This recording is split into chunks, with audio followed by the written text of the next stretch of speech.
Hi everybody, welcome back to the channel. Today we're going to be continuing our look through the entire wave of the Metatravelers Legendari line.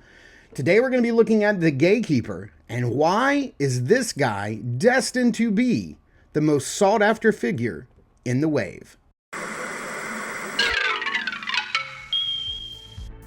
If Saturday morning cartoons fueled your imagination as a kid and powers your action figure collecting now as an adult, then you're in the right place. Thanks for stopping by, and welcome to Saturday Morning Toy Collector. And if you like my content, please consider subscribing.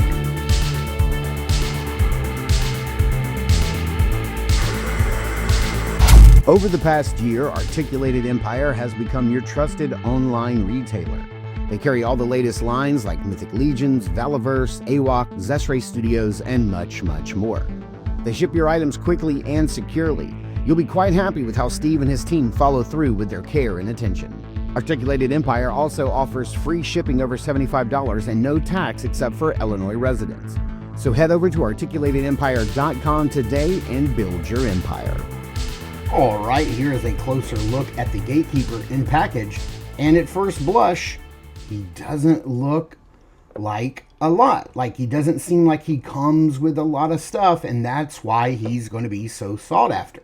It looks like he just comes with a sword and a few hands, but it's the exclusivity of this guy that's going to make him very sought after in this line. Well, it already has. If you were to look this guy up on eBay, you're going to see he's already running around $200. Now, only time will tell if that price holds or if that bubble pops and this guy plummets. But if you end up loving this guy after the review, unfortunately, there's no way to just run out and get your hands on this guy. The Gatekeeper is the Kickstarter exclusive figure that you got if you backed the all-in. If you got the entire wave and all of the weapons and all the heads packs, then you got this guy as an add-on. And so thankfully, thanks to my good buddy Terrence St. John, I was able to get my hands on this because he did back them. He did back the Kickstarter at an all-in and got the whole wave, and he was able to get his hands on this guy. So I can't wait to open him up and take a look at him. And thank you, Terrence, for letting me get a chance to get my hands on this figure. We have some beautiful artwork here on the side. We got a window box and the Metatravelers logo right there and on the top. And then you can sit here and pause this if you want and read it. Just know that the Gatekeeper is kind of what it says he is. He's a gatekeeper. He guards a black hole, which is a portal between the worlds and all the different connecting dimensions across the cosmos. And so this guy is kind of like his name says, he's a gatekeeper. Here's all the parts and pieces that he comes with right here. So without further ado, let's get this guy opened up and see what all the fuss is about. All right, let's start out with the hands that we get. Every figure is going to come with the same complement of hands. We've got some relaxed hands or some gesturing hands. Yeah, gesturing hands on horizontal hinges. We have a couple of relaxed hands on horizontal hinges. They do have sort of like this black rock texture where the knuckles are. And then we do have two weapon holding hands on vertical hinges, which I always appreciate. He has two punchies on him out of the package, and then he does have this exclusive weapon. I don't believe this weapon comes with anyone else. This is, I think, besides his head, maybe the only exclusive part on his body. We will take a look at that just to make sure, but you can see there's a little bit of some etching in here. I don't know if this is like, I don't think it's the writing, because the writing, their language is right here. And you can see on the back of this package, this is their writing. And I don't think that that's what this is. It's just some sculpted detail. But you do have some nice little silver paint like right here, which is really nice. It's a lot cleaner on this side. There's a little bit of slop right there. But I like this. I think this is a really nicely detailed blade weapon. Maybe he uses this to in protection of the portals or the gateways. And then taking a look at the figure himself, This guy is going to be kind of a mixture of, I was looking at the other figures that I have, so we're going to take the Spite Usurper, and you can see like his lava-like body is the same body, it's the same sculpt, it's just painted different colors here. I really like that Spite Usurper. I can't wait to get to him in the review queue. And then we're going to take a look here at the Meld Master. Some of those same rocky parts for sure, but I noticed that that his armor right here, especially this part right here, the upper chest armor, is the exact same. It's just painted completely different. Maybe there is some translucency here. I can't really tell. But again, what, you know, like with most toy lines going all the way back to vintage, it's all about parts reuse and smart reuse and smart color choices. And this guy has a very visually striking black and silver look. And of course, his head, this very skull-like skeletal visage here. This is really going to be the star of the show. This is going to be the unique piece here. And I really dig this head sculpt. He is nice. Unfortunately, I'm really loving this color scheme. I love black and silver and black and gray, and it just looks incredible. And I am sad that this figure does not go on my shelf. I'm sad that I have to send this back to Terrence, but I appreciate him even just letting me borrow it long enough to do a review. Now, if you haven't been watching my other reviews already, we've already taken a look at 3 other figures in the line. The armor is removable. You can see how it is modular, and you can pop and swap between characters, but not just the armor bits, but also the arms, the chest, the legs. Everywhere there's a joint, you can pull these figures apart and mix and match, which is why they went with the singular joint system on the knees and the elbows, because a lot of people are going to point that out. Well, I'd give them a shot, but they're not double jointed. You don't need double joints on every figure. Do they make for great posing? Yes. Has it become like an industry standard that we come to look for and expect? Yes. But not only is popping and swapping baked into the narrative of these characters, it's also baked into the production of these characters and these figures. And that's why I think they went with that. I don't know that to be true, but I'm surmising that the reason that they went with singular joints at the knees and the elbows were because of the popping and swapping to make a more stable joint. That's what I would imagine. If this is your first time looking at a Metatravelers Legendari review, the heads are on a ball joint and disc hinge, so you can get quite a bit of range of motion looking up and down.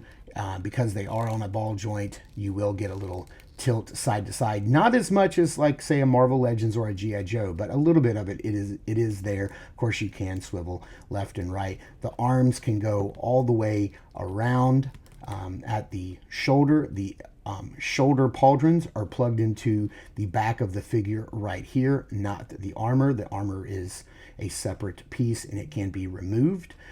You've got some nice silver and black pouches, some large pouches and smaller pouches all the way around. He's holding this rock. You've got a silver little black and silver pouch here. I just love this colorway. I love the rocky exterior, and you know how you've got like the dark gray skin with the black onyx style rocks. Again, these gauntlets that have lots of black and silver detail. I've loosened this one to the point to where now it doesn't quite want to. Maybe I don't have it plugged in all the way in both ports. There we go. As far as articulation goes, there is no upper bicep swivel. You do have a single joint hinge and swivel at the elbow. Not really a butterfly joint to speak of. Hinge and swivel at the wrist. You do have a singular torso piece here. Just moving this out of the way where it unsnaps apart here. You can see that there is just a singular, no upper torso cut, but the entire thing is on a ball joint here at the waist, so you can get some crouching, some leaning back. Sorry, let me get the arm out of the way. Some leaning back, and then that full rotation. No drop down on the hip, but the legs can go forward that far. They can go out to the side pretty good ways, and then back about that far. You do have some upper thigh rotation at the hip, and then I have found that you really have to heat the figure up quite a bit, like with a hot water bath, to loosen this joint right here at the thigh. I got to see their full lineup all out and exposed. I have them all. They're all here in my floor in packages, but I got to see them this past weekend at Toylanta, and all of them had been worked free. Every single one of them had very easy to move thigh joints. So I just need to, this isn't my figure, so I don't want to go about messing it up. Single joint and swivel at the knee. The lower leg armor does remove. It plugs in 2 points right here. And then so you can plug that on any figure you want. You have a nice hinge and swivel rocker there at the ankle. What I really like about this guy is this armor piece right here. You've got some tubes and pouches, and then you've got 1, 2, 3, 4, 5 knives around his side. Now they are not removable. They are sculpted, but they do look very nice. And then you do have it is a loose piece. I like to lower it down a little bit just so it sits a little tighter. I know it looks a little weird here, but I think it looks better being tight and not flopping around. As far as changing out the hands goes, there we go. It's the first time we're doing that. And then, you can pop the weapon holding hand in here. And the hands are also very flexible. I really like that. Man, there's nothing worse than when you get a figure and the hands are so tight that you feel like you're going to break the figure just trying to get it into a gripping pose. But you also don't want them so loose that they can't hold a weapon either. Some people have been reporting very loose joints with their Metatravelers Legendari figures.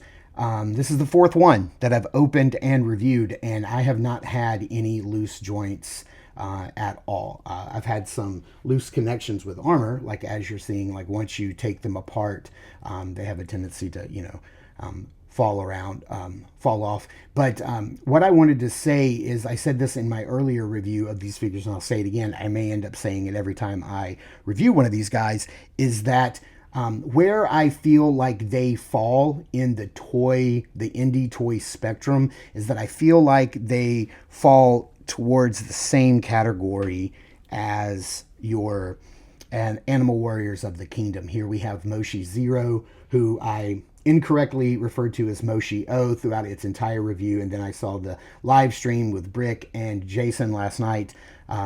And Jason refers to this as, the creator of the line refers to him as Moshi Zero, so that's what we're going to do it.